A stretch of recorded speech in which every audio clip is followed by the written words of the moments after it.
On guys, EK9 here, bringing you guys another NHL 21 video. Today we're going to talk about what I think are the top lit versus grit player items right now in week 1 and just give a little recap on them.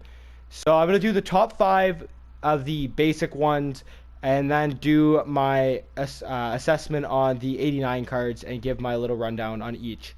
So I'll do the top 5. Number 5 right now is Ryan O'Reilly. So he's got very good face-offs. This guy's a very good defensive card. You activate shutdown on him. It gives him a little bit more to certain stats, including body checking and puck control. Can really make this guy a lethal center. I know the current meta right now is speed. He's lacks speed a lot. That's why I don't have him up there. If he was like 85, 86 speed, he'd probably be a little bit higher up on the list. But this guy makes up for it in his face-offs. Puck possession is very important. Winning face-offs is really important. This early in the game, this could be a really good depth card. And one thing I'm going to just say right now is the center's job isn't to be the quickest. They're meant to be shutdown players. They're meant to be your defensive guy. They're the first man back on the forward core, right? That's the way you got to look at it. So what he lacks in his speed and his in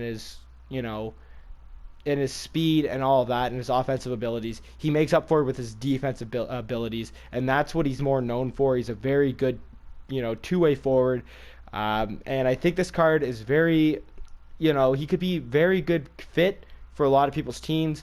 I just don't like him because of the speed. That's the only issue I see with this card. Rather than that, any day I would pick this card. Number 4, I would go 83 Matthew Barzal. He's got very good speed, acceleration. Shot's decent. He's got decent passing. His deking's not too bad. He's got all high 80s in that area. If you activate his passing playmaker, gives him a bit more to his slap shot accuracy, gets his passing up, stick checking as well. He's a decent card. He's probably not too expensive on the market, only being 83. So maybe a good pickup for a lot of you newer players that don't have great teams yet. For myself right now, this could be a good option for me. Not gonna lie, I need to upgrade my core a little bit, but not much to say about Barzal. Number 3 here is Danny BRIERE. This card could be higher up if he had higher speed. That's the only thing holding me back from giving this guy like number 2, number 1 is that speed. And he's got 86 speed, 86 excel. If you activate his light the lamp, gives him a bit more to offensive awareness, hand-eye, and wrist shot accuracy, as well as balance. This card could be really good. He's got really good face-offs, 87. Like I said, face-offs are a big thing in this game. He kind of gives you that edge, 87 face-offs. He's got good passing, good puck control. Deking's pretty good. He's got an average shot as well, not too bad there. This card's well-rounded in every which way possible. I just don't give him the boost because he does lack just a bit. If he had a little bit better speed, this card would be like, I'd be all over this card. If he was like 89, 87, or like 88, 89, I'd say this card would be like number 2, number 1 right now. But because of that, he does lack a little bit. I'm going to just keep him number 3. You guys feel free to debate me on that. Number 2, I will give Erik Karlsson. Erik Karlsson is a very, well-known offensive defenseman. Right now, the current game, not a lot of really strong right defensemen.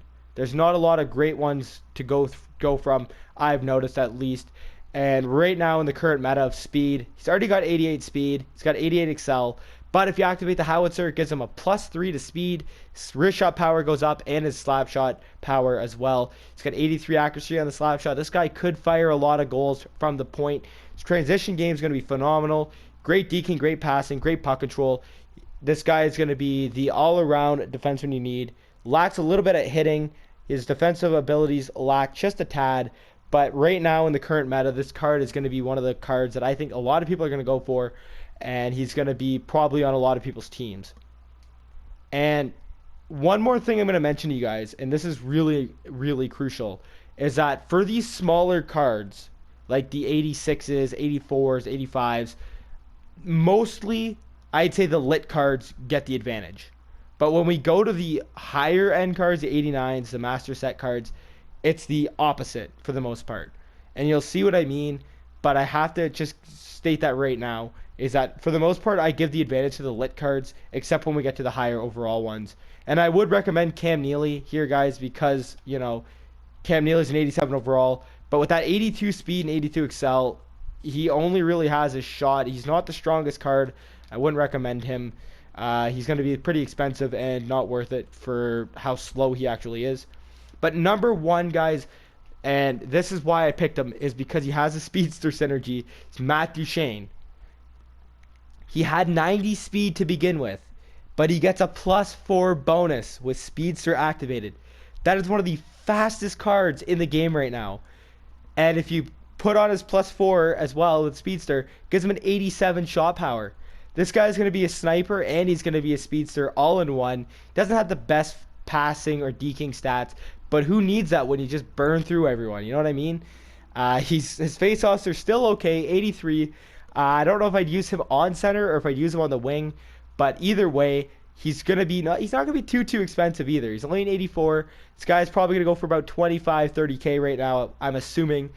Definitely probably gonna pick this guy up. I think he's one of the most underrated cards in the game, and if it wasn't for the speedster, he wouldn't be as high up as he was. I'd probably put him number 3. I'd probably move Carlson to 1, and I'd probably move BRIERE to 2. But because of that speedster synergy, guys, I really think this card is super OP, and in the current meta, this is the guy to go with. So that concludes these lower end ones. Now we'll do the breakdown of our higher end cards. So number 4 right now, I'm going to give it to William Nylander. He's got good speed, good excel. This guy's an all-around powerhouse. Don't get me started. I know it's hard to put him at number 4, but it's just because there's certain reasons why I have, and I'll get into that a little bit later. But he's got good stats all around. I'm not going to diss him on anything. His body checking lacks a little bit, but rather than that, this card's all-around beast. He's even got 85 face-offs. Could use him on center if you really need to. But all around, good stats, really good hands. Shooting's good, skating's good. I just got personal reasons why I put him there. Not because I hate him or anything. But number 3, it's because Patrice Bergeron. Number 3, 100%. The main reason why I'd put Bergeron above Nylander is because it's very hard to find a good center this early in the game, and he brings that to the table. 93 faceoffs, great defensive awareness, great stick checking. He's got good discipline, good hitting, all around, great two-way forward. He's got really good offensive stats, 91 passing, 91 puck control, deking's good. His shot lacks a little bit, speed's not that good, but if you activate the howitzer, gives him a +3 speed, wrist shot power goes up, as well as his slap shot power. So this guy becomes a bigger offensive threat with that howitzer. So I have to give the slight edge to him just because his defensive play is a little bit stronger. And I think that 88 speed, still very good. Nylander only had, I believe it was 89 or 90, so he only has a +1 or 2 speed advantage to the Bergeron if the howitzer's activated. So it's not that big a difference. I'd recommend him over the Nylander. Number 2, you guys are going to say I'm crazy for putting him number 2. This guy could easily be number 1. I'm not going to even argue. 1 or 2, this guy's unreal. His stats are probably one of the best cards in the game right now. 90 XL, 90 speed. He's even got decent defensive stats as well. 89 defensive awareness, good, decent stick checking, decent discipline. But look at this. 96 deking, 94 hand-eye, 94 passing, 95 puck control, slap shot accuracy, 93, power 88, 95 accuracy for his wrist shot, 91 power. All-around powerhouse. Don't get me started. This guy's probably the best offensive card in the game. I'm going to say it right there, right now. But the reason why I don't have him number 1 and I have this guy number 1 is because Blake Wheeler, the last few years, has been the real deal. I've had his evolution card in NHL like 2018 or 17, I forget which one. And this guy's been the all-around real deal. Great hands, great checking, great defense, great shooting. Speed lacks a little bit. He's only got 85 speed on. But, you know what? This early in the game, at 85 speed isn't too bad, and I played with this card personally. I haven't tried the Panarin out yet, so maybe it would change if I played with the Panarin. But knowing how big he is and how crucial he is, this card plays so good. I love this card. I've never had an issue with him. That's just my own take. But it could easily be reversed. Don't get me wrong, guys. It could easily be reversed if you guys are going to disagree with me. On to our defenseman. I'm going to go number 2, Suter, only because his speed lacks a little bit. He's got decent hands, decent shooting. Checking's very good. but the speed kind of lacks him a little bit. Body checking is good. This guy's going to be a great defensive defenseman. He's really good defensively. Probably one of the best defensive defensemen in the game, if not the best right now. But the only reason I give the number 1 to Miro Heiskanen, again, the speed. So you activate his speed. Both synergies, for example, he's got 93 speed. Even if you take distributor off, he's got 90 speed. Then he's got 93 wrist shot power. This guy is an offensive threat every which way. 91 puck control, 91 passing. Deking's good, offensive awareness. Even defensively, 92 awareness, 92 stick checking.